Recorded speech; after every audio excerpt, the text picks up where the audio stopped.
We are here with the Taimis, and we've got Asia and we've got Junior. And I don't really know a whole lot about your story. I know high level, just the legendary pieces of that I've heard through this. Legendary pieces. Yeah.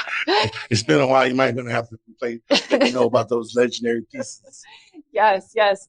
I want to start from the beginning. Like, where were you raised? What was your childhood like? What, teenage years? What was that like? Well, I was raised in Long Beach, California, and I was born in 81. So growing up, we lived on the east side of Long Beach. So anybody who knows the east side of Long Beach around the 80s, it was very gang infested. But to work as an oil refiner, yeah. And he met my mom there, and he met my mom in Long Beach, and they had kids, and that's how we were becoming born and raised in Long Beach, California. And so growing up there, it was very rough. It was all they could afford. We weren't rich, so we came from a drug infested, gang infested area where it wasn't a place for kids to grow up. It was very, very sad. You you see everything on the streets, like literally out in front of you. Nowadays, they clean up the streets.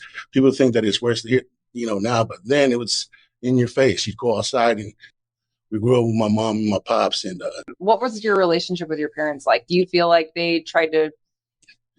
They did their best, but I feel like looking back now, it was a barrier, like a language barrier, a culture barrier. They came from the Polynesian islands, where in the village, there's a lot of discipline in the village. So if you disciplining mean like they spank the kids a lot, in a different type of way, not how America views it as spanking, but how they view it as do a lot of discipline, but in Samoa, in the villages, when you discipline the kid and the kid runs out to the village helps bring the kid back, but here in the streets of Long Beach, California, and Los Angeles, you beat your kid there and they run into the streets. There's no village to bring your kid back. The streets eat your kids alive, so you end up turning to the streets and other places. And I think what it is they thought they were doing their best, but then a culture barrier, gambling is a big thing here, and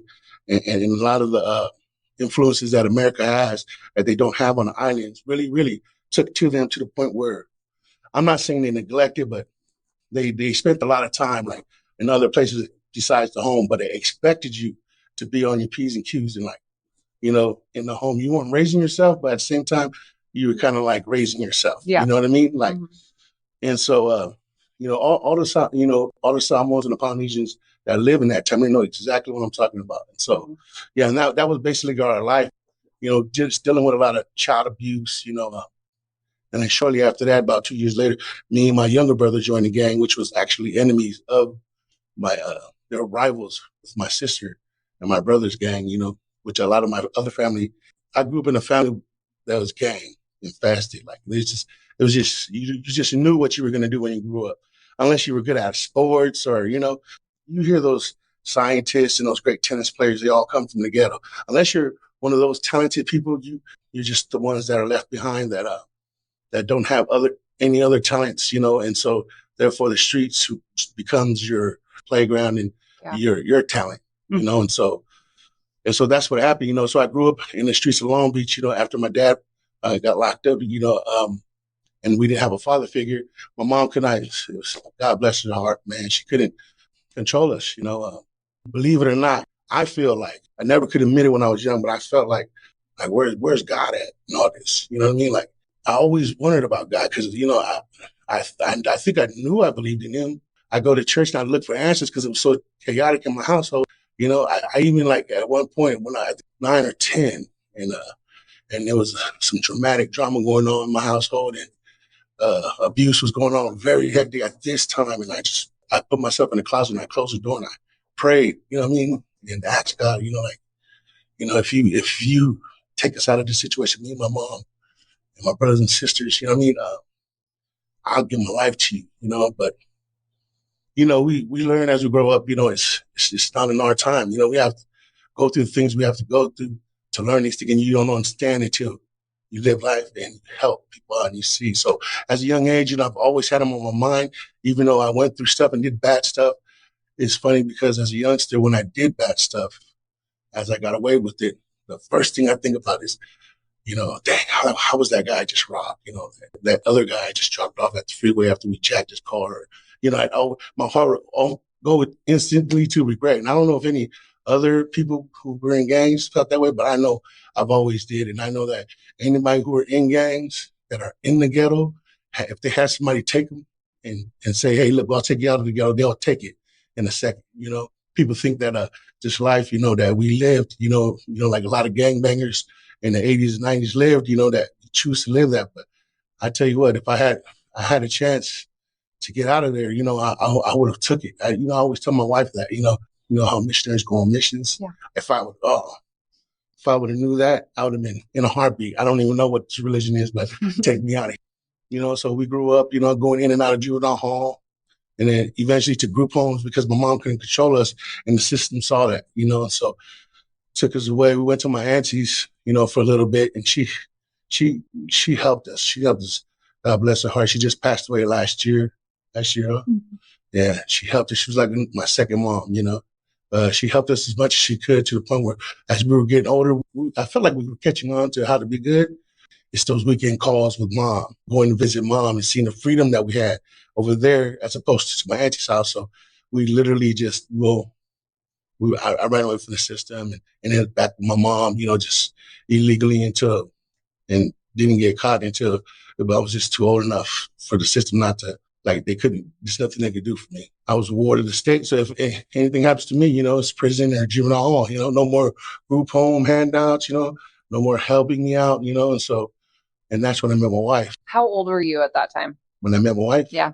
I met my wife, I think it was 15, 97. I just turned 16. And how did you guys meet? We met, this is weird. Nowadays they'll call it weird, but her little sister went out with my little brother, and I asked her if she had any friends, I was single at the time, and then, so one day we were going into a 7-Eleven, the only reason why kids go into 7-Eleven, and she was like, here, she had her on the phone, and I didn't know the girl ran away. So I'm thinking, oh, this is her homegirl. And I say hello. And this is her big sister. And the whole family's been looking for this little girl. And, she's hanging out with us. She's like, what are you doing with my sister? Where was my sister at? Like, where are you guys holding her? I was like, what? And I dropped the phone and I was like, I don't know who you put me on the phone with, but they're looking for you. That's a memorable first meeting. Yeah. Were you in Long Beach at this time? Okay. Yeah. Okay. And so Gretchen told me a story of your interaction with the missionaries. Oh, yeah. We got to hear that. This is during the time, after I met my wife. Well, before my wife. I've always seen these guys in suits, what I'm saying, that riding their bikes, And, I didn't really pay attention to tags, but I just knew they was in suits, and those were some nice bikes.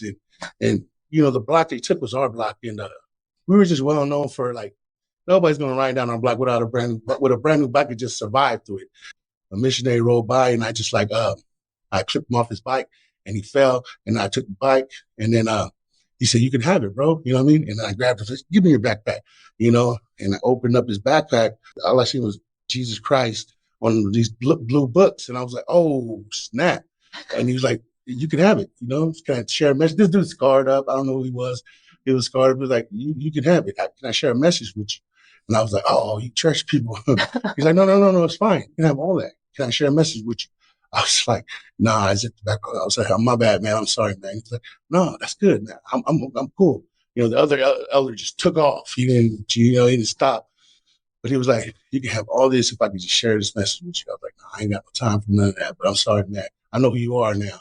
Meaning, the next time I saw him, my homeboys were like, hey, look. And I was like, oh, no, those are church people. They were like, what? How do you know? I said, they're church people. And so, they were always fine. They always waved at us, At a certain time they would go, they would ride down the block and, we'd wave at them. And that's just how it was, it was never messed with ever since then, since I stayed on that block. So that was a blast from the past, the mission. Yeah. So what was your first encounter with the Church of Jesus Christ of Latter-day Saints? Well, my first encounter was I just got out of prison. I went to prison when I was 18. On a crime I didn't commit. It was actually my brother that committed this crime. But, the codes of the streets doesn't allow you to say your innocence, because, it's the code of the streets, man, So I ended up doing time when I got out. You figure I was 18.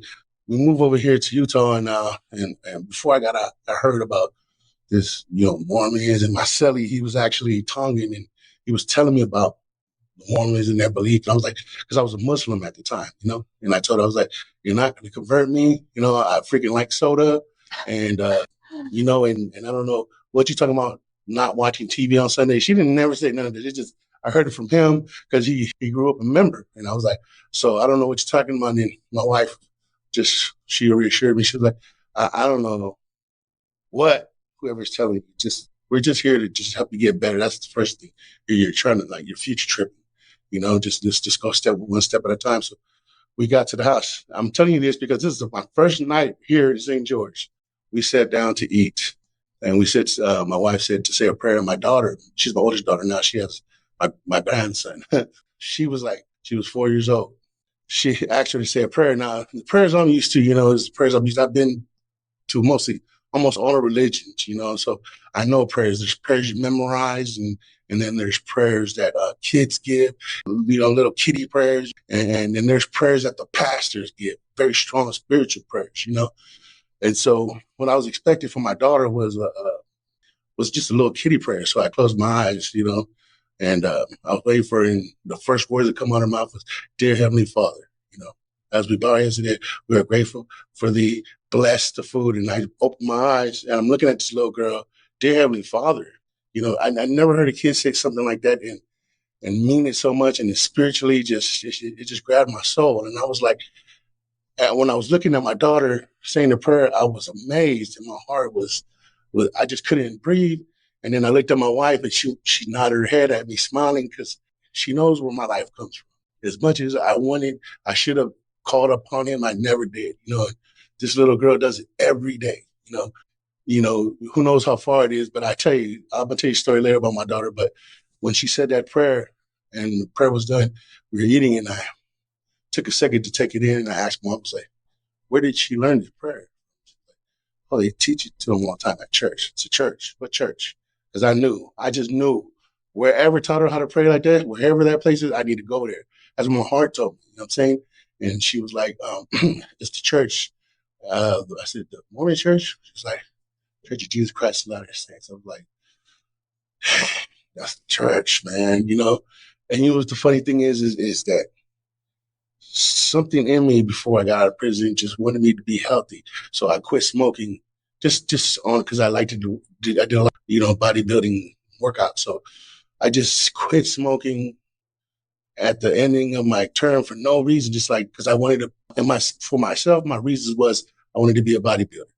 Now that I look back on it, the Lord had a plan for me, because I was also set up. I moved cells from a Tony dude, and I was set up with this Christian guy who'd always talk about Christian stuff. In prison, it kind of got, kind of boring, the same old story, but he was a faithful Christian. He went to church, and he was in there. He was serving triple life, you know what I mean? Just very crazy things, but the way he believed in God, you know what I mean? Like the way every day when he woke up, even though he wasn't, a member, the way he believed in God just had me thinking, man, like I got hope when I get out. Because, when we all get out of prison, we're scared. We don't know what lies is, beyond those gates. And so, yeah, that's how I ended up. I still remember my first ward. It was Morningside, Fifth Ward. Yeah. What was your experience like going to church that first time going to church? Did you feel like welcomed? Did you feel judged? Did you feel what was all the Oh man, I was Armageddon in there, man. I judged everybody, man. I judged everybody because of what I've heard, because I wasn't going to go to class. I was going to go see where my daughter was going to, you know what I mean? And it's funny because you look at it, it's the basics. And that's what the Lord wanted me to go. He didn't want to go to no elders quorum. He wanted me to go hang out with the little kids. So I took my daughter because I'm like, this is my daughter. I'm not going to leave her here, man.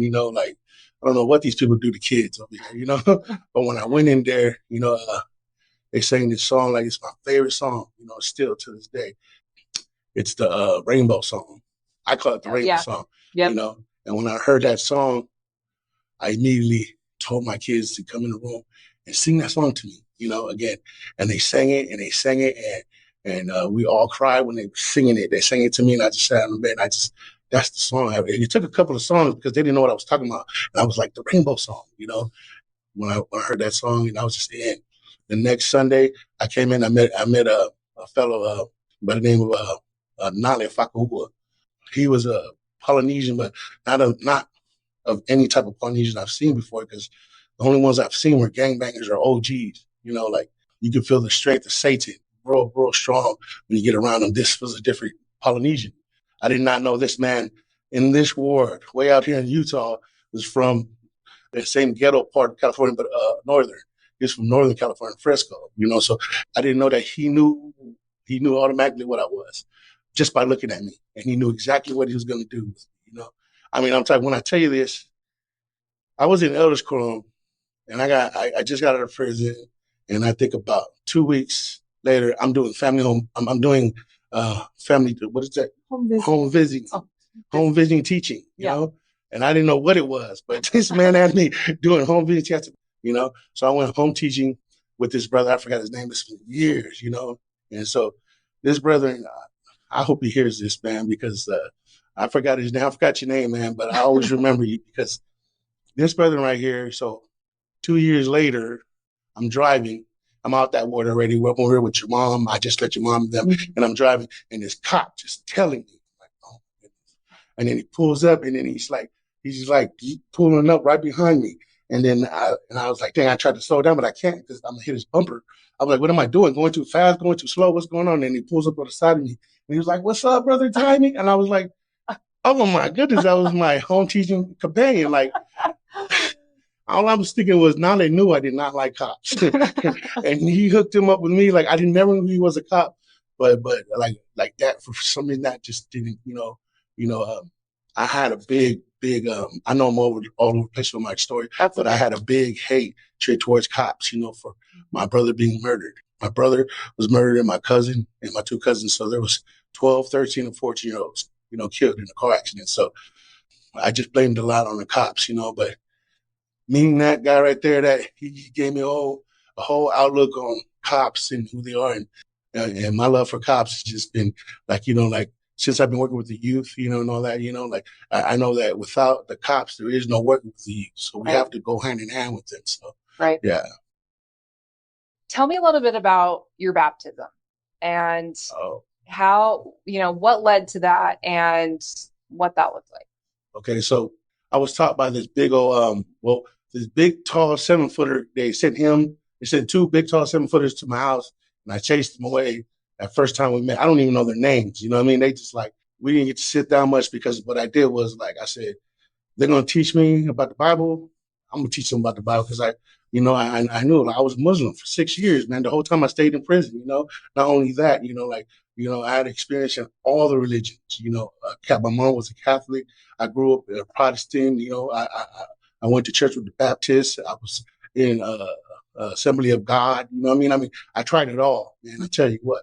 But, God was with me through those whole times, Matter of fact, when I first watched The Life of Joseph Smith and I saw when he was young, he was always worried about his salvation, even though he was back in the horses and the hay days, I just flipped the script and turned it into together. And I was like, bro, that's me right there, through my whole experience since I was young, I was always worried about my salvation, just trying to get by, off of what was around me, So, that's what really caught my attention, when I went to the Visitors Temple, and I think they had the Joseph Smith movie on, and that's just man, he knows, because God was always on my mind, I just, even though I went through, the world and its tribulations, he never left my mind, and he knows that.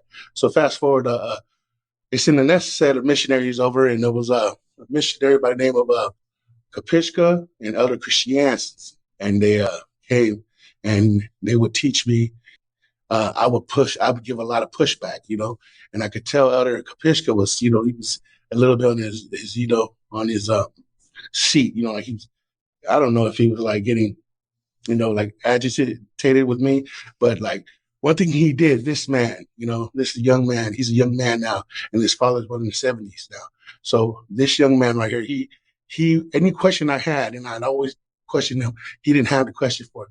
But the next time we teach, he coming with the answer. And I'm like, what are you talking about? He's like, well, you remember when you told me about this? Dang, he was on it, because I had another question, you know what I mean? But I wasn't ready for the answers, I had a bunch of questions, but I wasn't ready for the answers. And there were times where I would get frustrated Yeah, with him she'd be washing dishes, because listening, like, because he would it was like he was playing get back games with the missionaries. yeah. So he came up with the most obnoxious questions that they can't answer, these 18-year-old kids, like, But one thing they did though, they go back and find out and come back.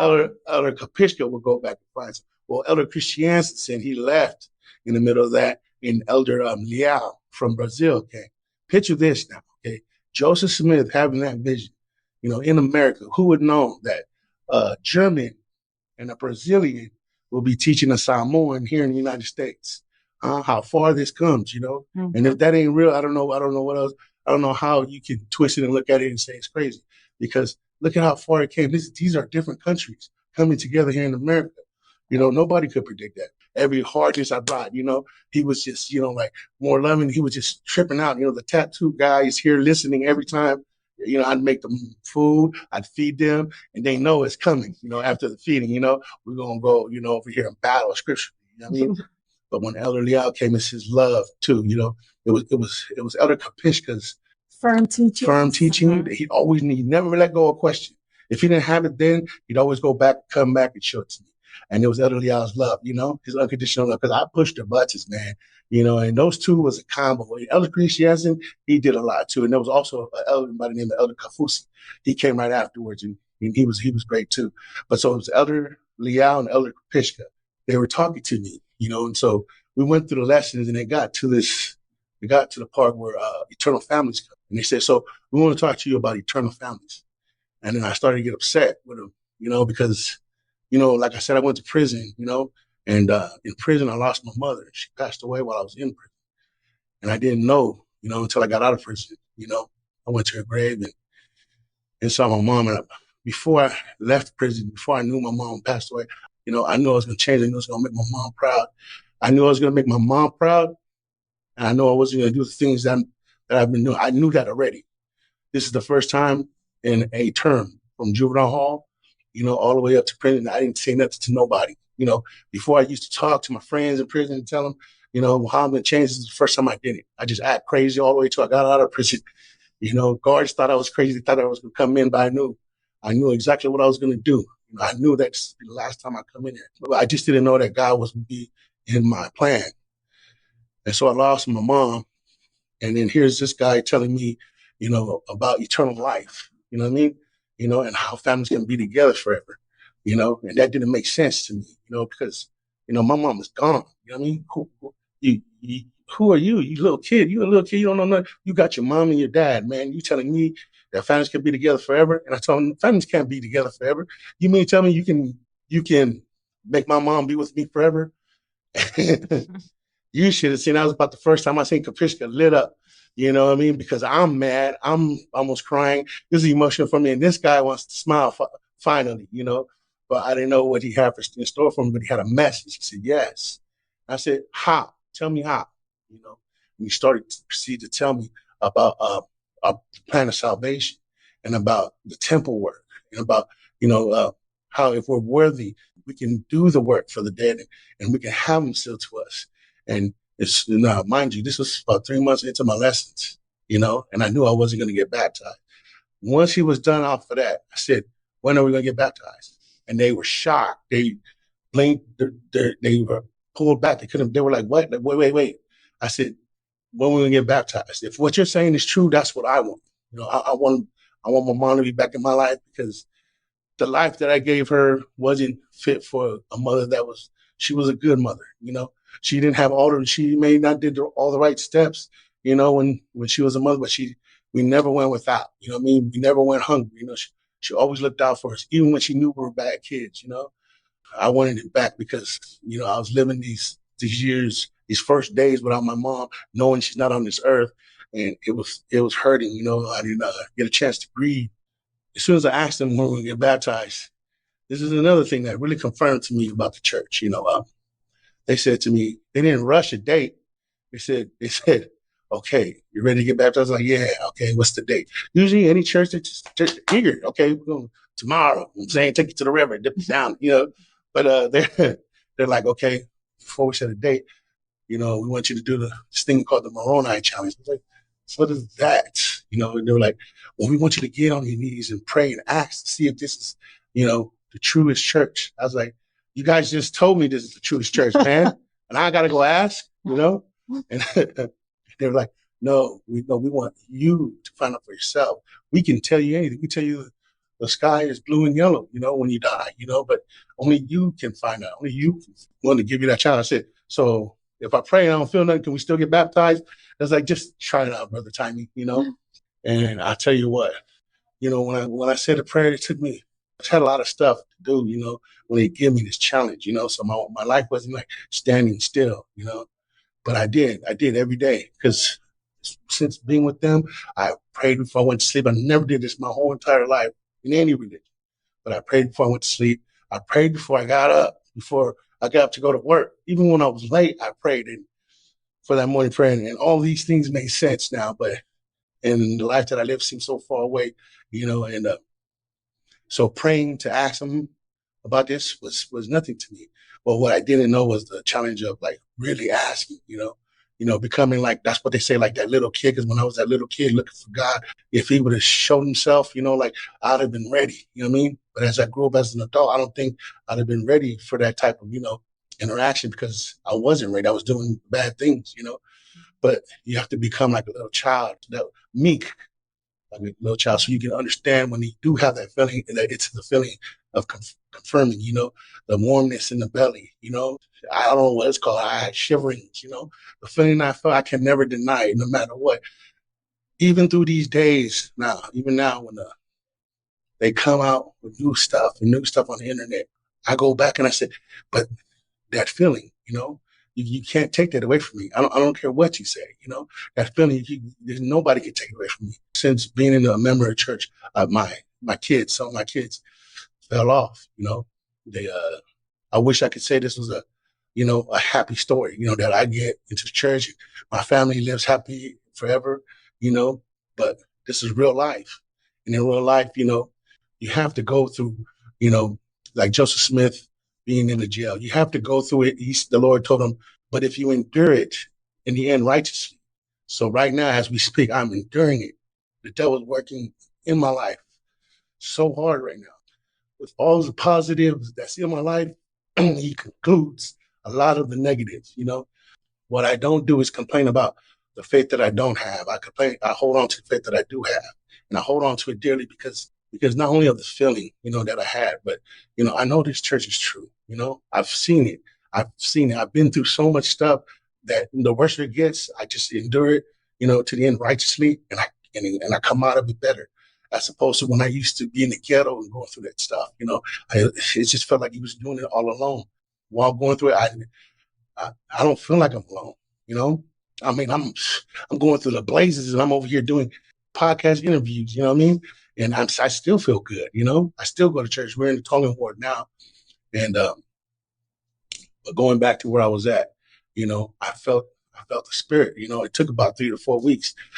I wanted to get baptized fast, but they just told me, we can set it up. You can feel the spirit afterwards, But then I started getting all nitpicky and stuff, like back when I was on drugs, I just wanted to do everything right. Everything has to be right, I eventually felt the spirit and I told them, hey, brothers, I felt the spirit, man, let's do this, And we did it, we went and I got baptized. And when I got baptized, because you're looking for the next thing. What's the next thing to do? What's the next thing to do? I don't think, going through this process, you wanted to make it a process, meaning like what's the next step as you're getting baptized? Because that's what happened to me. I was always looking for progression, spirituality. I thought I felt, but when I sit back and hear other people's baptisms, I was like, I should have slowed my roll, I was trying to go fast, because I did so much wrong that I was trying to do so much right. The first job they gave me was to serve the sacrament, and I just went in on it. Like sacrament was my calling, you know what I mean? I got there before the church people got there, turned on all the lights, you know what I mean? Like I did this for like 2 straight years before we left that ward, to the point where the elders, young men's leader had to tell me, we appreciate everything you do, but this is for the young men. I was like, oh, yeah.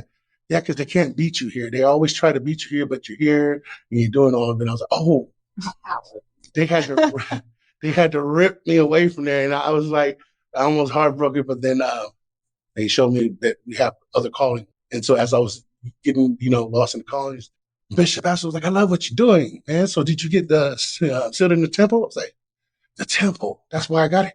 I was like, no, how do you do that? He's like, brother, you've been in part of the church for 3 years now. You ain't got to sit in the temple. I was like, no, well, don't we got to wait longer? He was like, no, you should have been ready. I was like, okay, I went to go take the classes and everything. So I took the classes with your mom, your mother-in-law. We took the classes. I was just like trying to be perfect, I was trying to be perfect. And here I am trying to be perfect, right? And every year when it came up, they're like, you ready to go? I was like, nah, not yet, not yet. The second year before we left, when we moved to Santa Clara, Bishop Bassos told me something really, really important. And I hope he remembers telling me this, because this helped me out a lot in the church trying to be perfect. He's like, listen up, Brother Taimi, why aren't you getting into the temple? I said, well, I didn't pay all of my tithing in like 2 months ago, and he said, Brother Taimi, if you're trying to be perfect to go to the temple, that temple will be empty, if people were supposed to be 100% perfect. He said, just like this church, if people were 100% perfect, if it was if you had to be 100% perfect to be in this church, nobody'd be in here. I said, oh. He said, yeah, so don't procrastinate, man, or get your blessings. And that made me, calm down and slow down and stop being a perfectionist, because I think that's what hinders our growth. That it stunts our growth, when we sit there and try to make sure everything is right and everything, as long as you're doing the best you can, leave the rest to him, and go and get your blessing, don't deny yourself for it. So we finally decided to go to the temple. And before we went to the temple, I want to tell you the story. Now, my daughter, the prayer, right?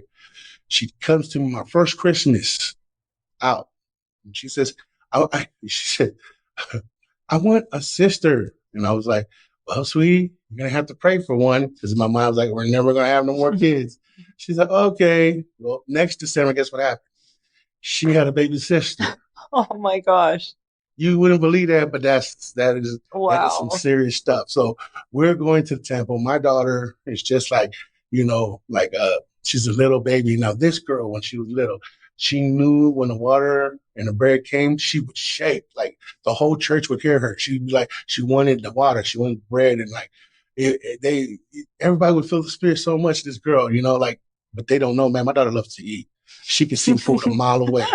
When she knew in the church, for some reason, she wasn't even one yet, and she knew that when the bread and water is about to come after these kids stand up and do it, she starts shaking. She can't wait to eat it. So my daughter was a baby, and we were all there. But then he told me about the feeling for that. Everything that I learned every Sunday, I learned something great, and I asked her if she could escort me.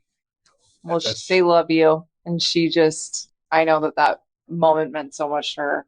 That's my mother with a different color. For real, That's so awesome. Well, so tell me a little bit about what you guys are doing today. And I know we're kind of running out of time, but I want to hear what, about your group home and what you guys do. And I know you've shared a lot of experiences that you've had, but, when things get hard, when people leave the church that are close to you, how do you anchor your testimony? How do you, are there experiences that you have? Obviously, you've shared a lot, but how do you anchor yourself to the gospel?